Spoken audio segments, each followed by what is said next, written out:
mercredi 29 juillet, sur la place du Livre du marché, oui, pourrait-on dire, des Voies Vives à Sète, 29 juillet 2015. J'ai rencontré Albertine Benedetto à Caen-la-Source. De là est née une découverte de sa poésie, et puis ce chien dent, numéro 87, Eurydice toujours nu. En exergue de ce petit chien dent, il est écrit, tu écris, la poésie est souffle et rythme avant tout. Un poème écrit n'est que la trace d'un chant. Point de suspension, et ton commentaire complétera ces suspensions. Alors, mon commentaire, disons que des définitions de la poésie, il y en a beaucoup. Donc, il ne s'agissait pas de rajouter une définition à une pyramide de définitions. Il s'agissait peut-être de dire avec les mots les plus simples, pour moi, ce que ça signifiait que écrire de la poésie. J'écris avec mon souffle, c'est-à-dire que je respire le poème, je le mâche, je le tourne dans ma tête, je le marche quand je suis dans la rue. Donc tout ça se fait avec le corps, donc avec le souffle. C'est peut-être le premier commentaire que je peux faire. Ensuite, le chant, le souffle, ça me renvoie au père des poètes, c'est-à-dire à Orphée, à la lyre.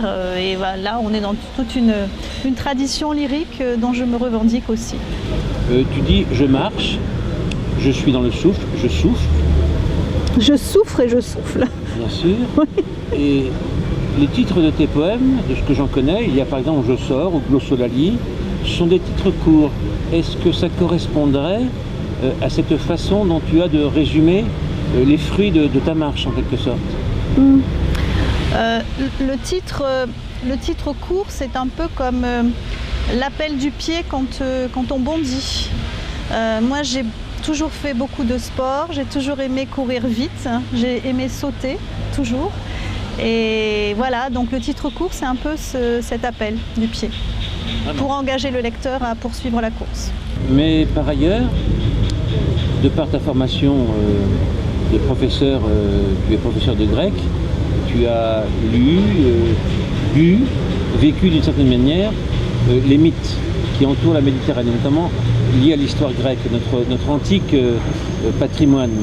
Il y a Ulysse, il y a Eurydice, il y a Pénélope, il y a Charon, il y a Perséphone. Ton chien dent se nomme Eurydice toujours nu. Eurydice parce qu'Orphée, parce que j'avais écrit il y a quelque temps une série de sonnets autour à la fois du couple de Pétrarque et de Laure et d'Orphée et d'Eurydice, que j'ai croisé. Et j'ai aussi été influencée peut-être par une lecture de l'italien Claudio Magris, qui écrit à la place d'Eurydice, donc qui fait entendre la voix d'Eurydice. Et je trouve que c'est une bonne métaphore pour dire parfois aussi la voix de la poésie.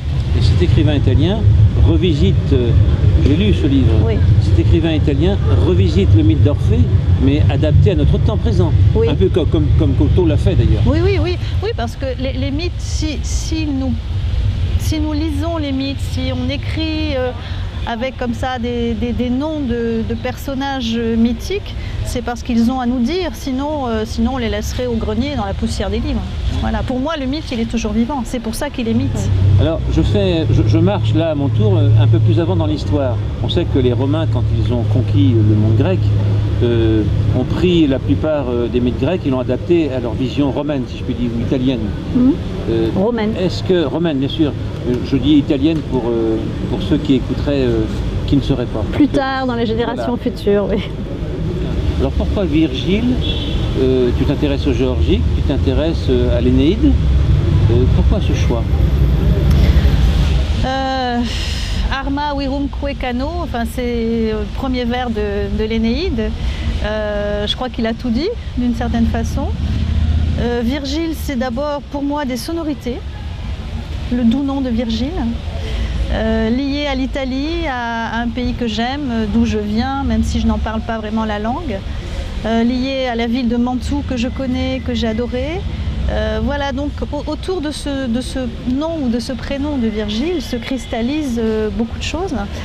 non seulement la Rome antique, mais aussi des impressions de voyage et puis des réminiscences de mes lectures, bien sûr. En fait, mes livres continuent de résonner dans ma vie. Voilà. Les voyages réels, tu pars de chez toi et tu vogues, ou tu marches, ou tu roules en voiture. Mais aussi les voyages autour de ton lieu de vie, qui est la ville d'Hyères, bien sûr, ta maison, ton jardin, les bords de la côte. La mer. Alors, l'importance, la mer, le sable, le vent, les arbres, le jardin, le ciel, les oiseaux, traversent ta poésie. Et ta poésie s'imprègne des odeurs et des parfums de la Méditerranée.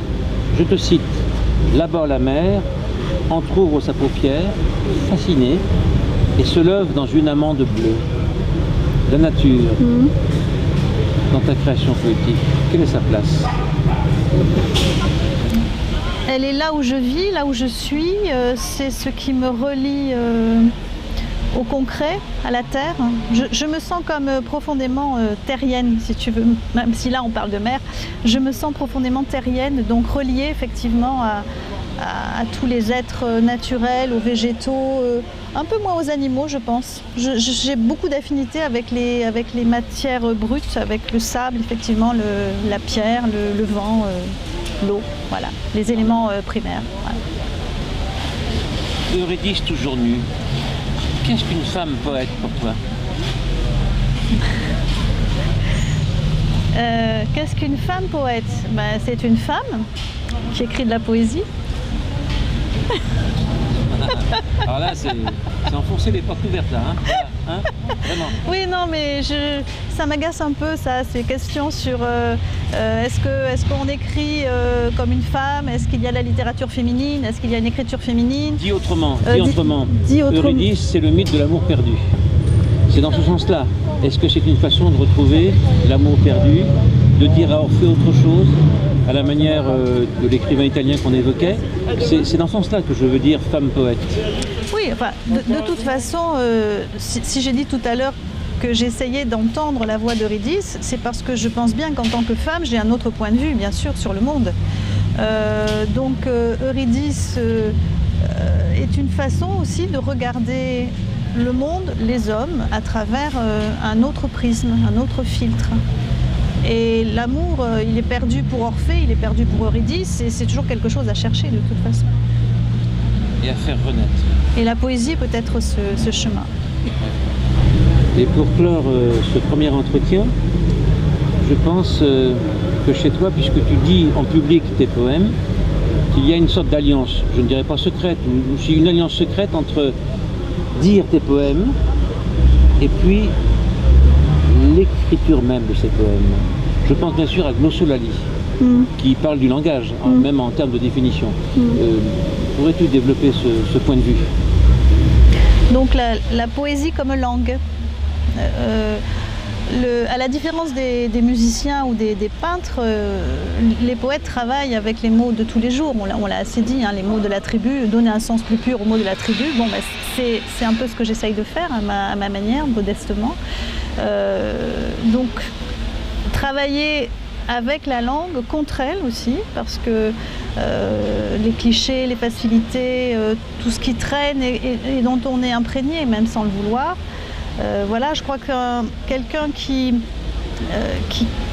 fait œuvre de poésie passe forcément par à la fois cet amour de la langue et ce travail de la langue au sens vraiment là féminin du mot, le travail de l'accouchement.